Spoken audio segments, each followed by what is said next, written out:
Shabbat Shalom. Welcome. Today I'd like to bring part 16 of the Proverbs series. Chapter 1, chapter 16, verse 1. The plans of the heart belong to the human, the Apham, but from Yahweh is the response of the tongue. Compares to 16:9, coming up shortly. Because not all belong to the one, the works of Yahushua, the clean existent one, the Aish, are the ones not of the human, therefore it is evident in the vicinity of Israel. These are not of the ones belonging to the mighty one of Aaron, the lightbringer, 2 Moshe 32. But the ones not of Yahweh, the irreverent ones among the ones of Israel, belong to the day for disaster, they shall perish. Roll your works towards Yahweh, and your plans will be directed aright. Yahweh shall have worked all things for his responses, even indeed the guilty for the day of disaster. Compare Romans 8:28.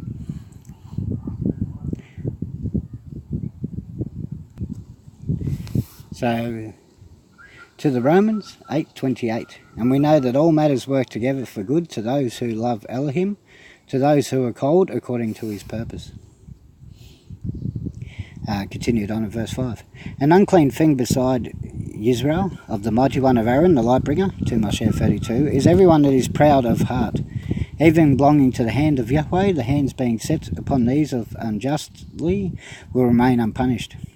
The beginning of the good way is not work, the things not just. So, 1 from Israel, of the mighty one of Aaron, the lightbringer, 2 Moshe 32.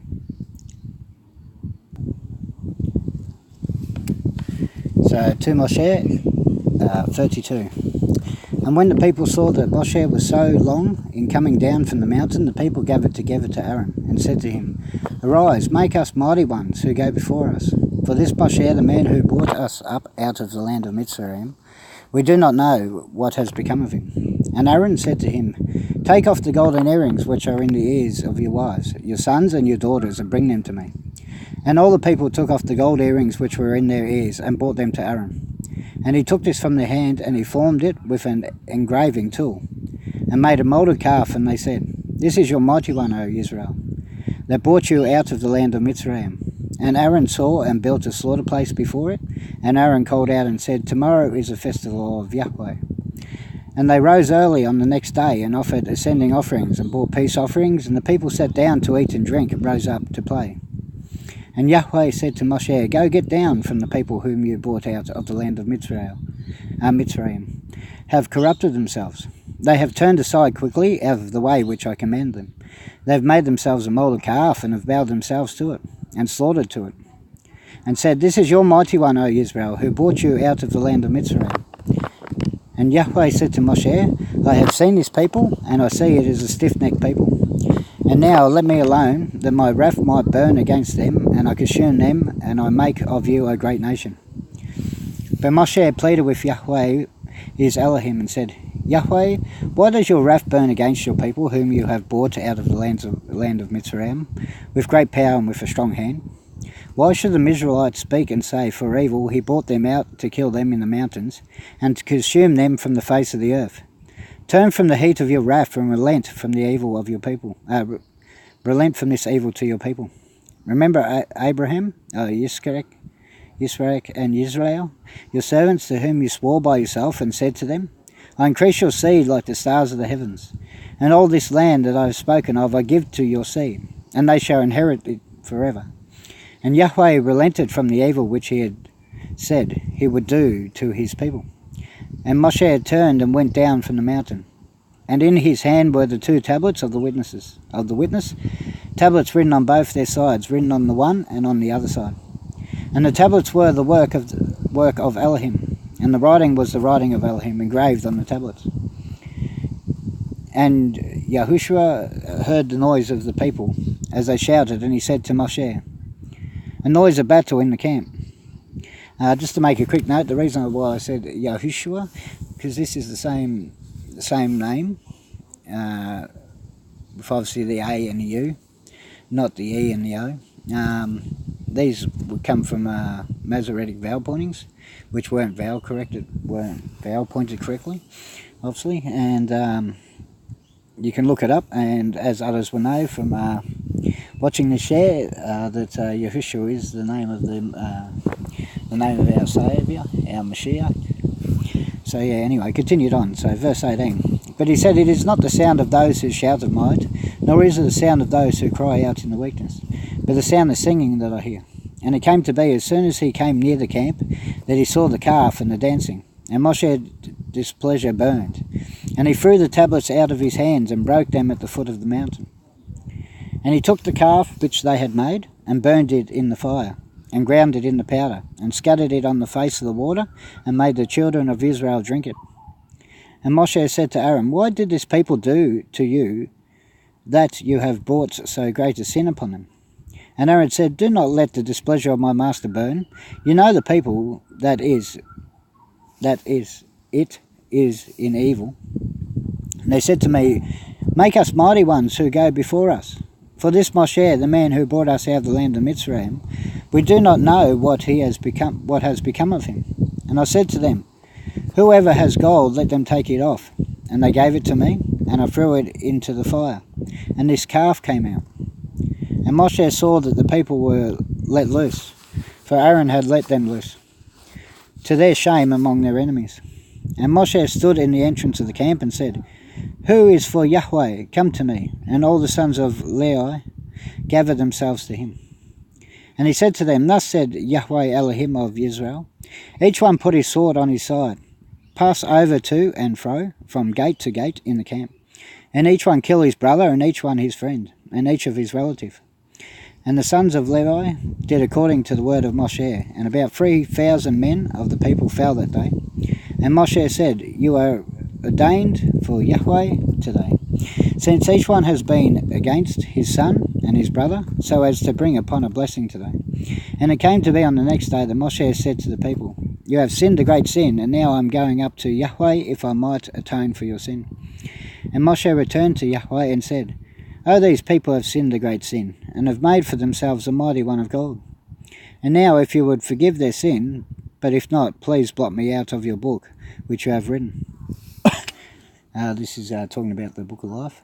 That obviously if you get your name written in there, what a blessing.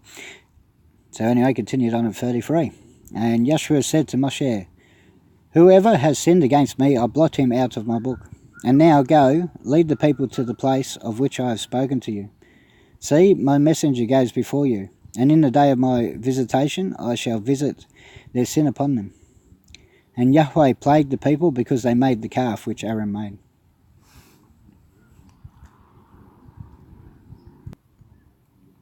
So continued on, from 2 Moshe 32 here. Becomes acceptable to Yahweh rather than to offer slaughter offerings. One without regard, seeking the one, not Yahweh, will find the acknowledgement, the genos, with any one of Israel's justification, but not Yahweh. But a city rightly seeking him shall accordingly find shalom, or peace, reconciliation, and completeness. Each one that is not of the works of Yahushua is not of Yahweh. With any one of Israel's justification. Yaakov 2:14-26 and Disclosure 3:1-4. But not with regard to the reverent one of my Israel, who is kept by Yahweh for the day of disaster. The impostor is an existent one. Zechariah 1:8 and Glad Tidings of the Truth. Okay. Well. So Yaakov 2:14-26. If you don't know what that is, you might know it as James. My brothers, what use is it for anyone to say he has belief but does not have works? This belief is unable to save him. And if a brother or sister is naked and in need of daily food, but one of you says to them, go in peace, be warmed and be filled, but do not give them the bodily needs, what use is it?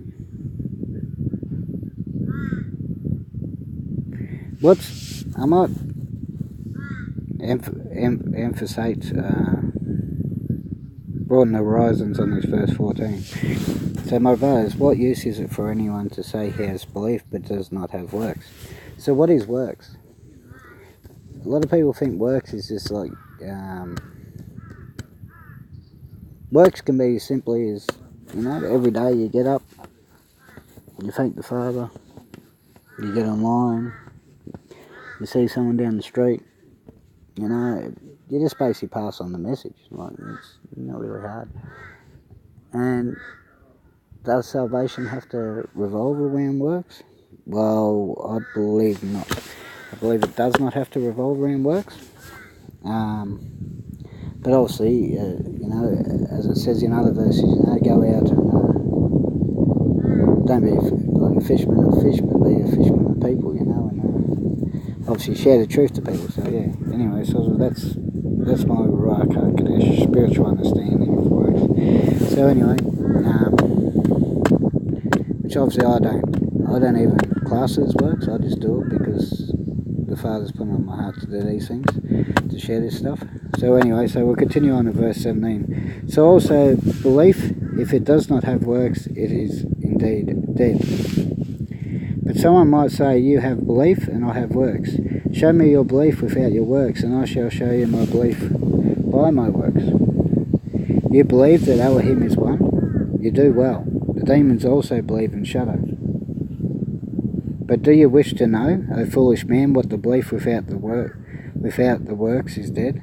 But not Abraham our father declared right by works when he offered Yitzchak his son on the slaughter place. See, this was another example. That was when he was tested by the Father to go out and put his son on the block, and pretty sure it was for decapitation. And he was about to do it, and he stop, and then he was told about a sheep in some thickets, and he went and grabbed that, and he slaughtered that. But yeah, that was to test his faith, to test his works. Well, that's pretty extreme, It's the only account I've ever come across like that. But I guess what a man he was, because I don't know how many other people would go and put their son on a chopping block and be ready to decapitate him. That's some strong, heavy faith. But anyway, so continue on in verse 22. Do you see that the belief was working with his works, and by the works the belief was perfected? And the scripture was filled, which says, Abraham believed Elohim, and it was reckoned to him for righteousness. And he called him he who loves Elohim. You see then that a man is declared right by works and not by belief alone. In the same way was not Rahab the whore also declared right by works, when she received the message and sent them out another way. So yeah, so I believe a lot of what talks about works here is to obviously get out and reach the people, reach the lost, help those that haven't discovered the truth, and obviously share these things. So anyway, Zacchaeus 1:8. I looked at night and saw a man riding on a red rose, and he was standing among the myrtle trees in the shade, and behind him were horses, red, sorrel and white. And I said, My master, what are these? And the messenger who was speaking to me said to me, Let me show you what they are. And the man who stood among the myrtle trees answered and said, They are the ones Yahweh is sent to go throughout the earth. And they answered the messenger of Yahweh who stood among the myrtle trees and said, We have gone through the earth, and see, all the earth is at peace and rest.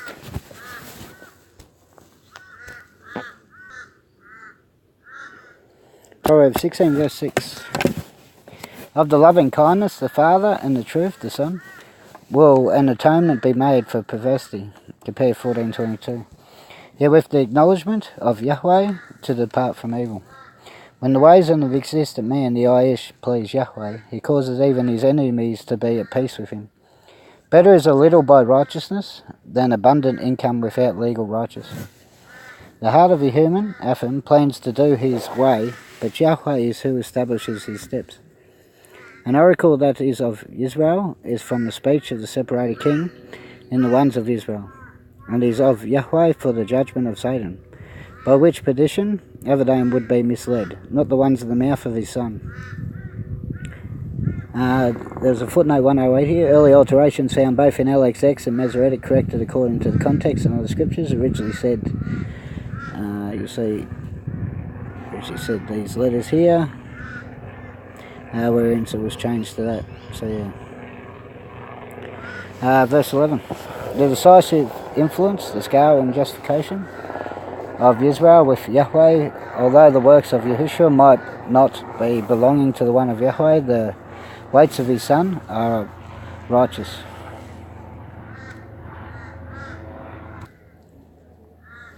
For no one is, 1 Corinthians 3, 11 to 15. For no one is able to lay any foundation except that which is laid, which is Yahushua Mashiach.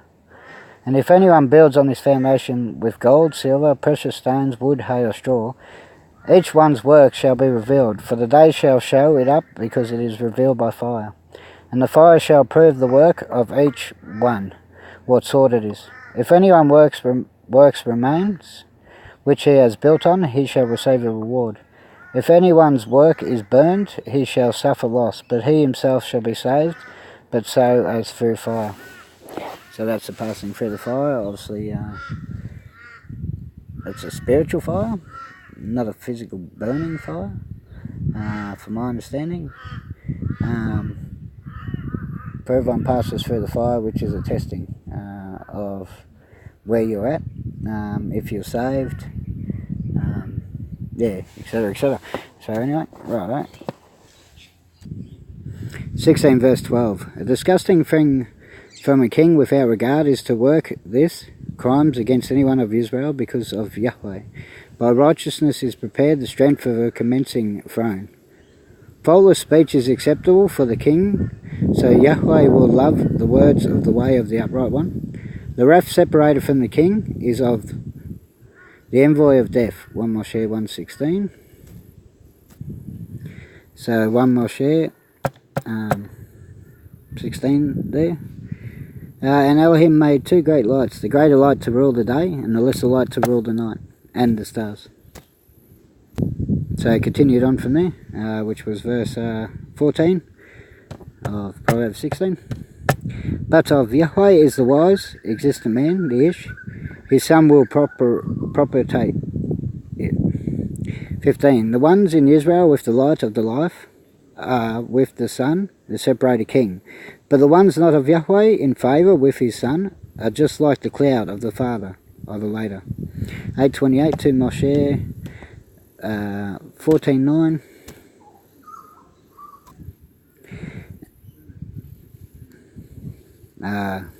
14:9 to Moshe. And the Israelites pursued them, and all the horses and chariots of the Pharaoh and his horsemen and his army, and overtook them, camping by the sea beside Pi-Harif, before Baal Tison.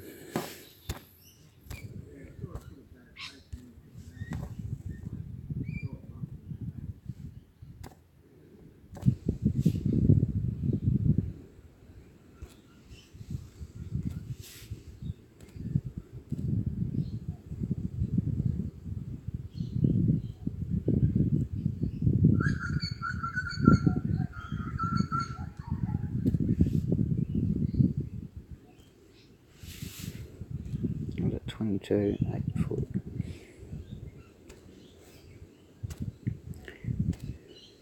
So Yeshayahu 8 to... verse 8 to 14.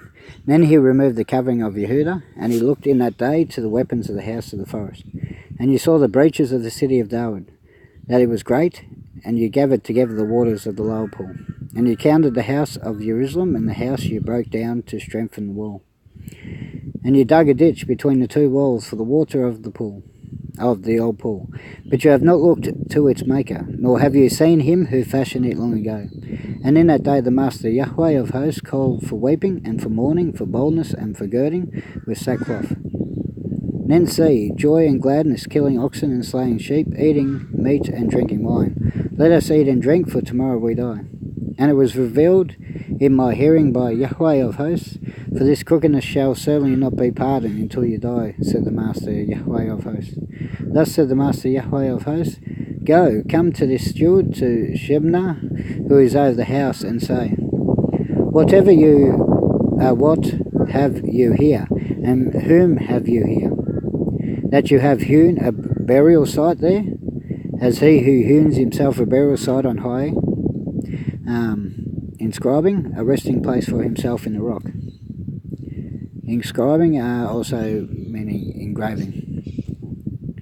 See, Yahweh is hurling you away, O man, and is firmly grasping you, rolling you up tightly like a bowl into a wide land where you are to die, and there you esteemed chariots are to be the same of your master's house. And I shall drive you from your office, and you shall be ousted from your position. And it shall be in that day that I shall call my servant Eliakim, son of Hilkiah.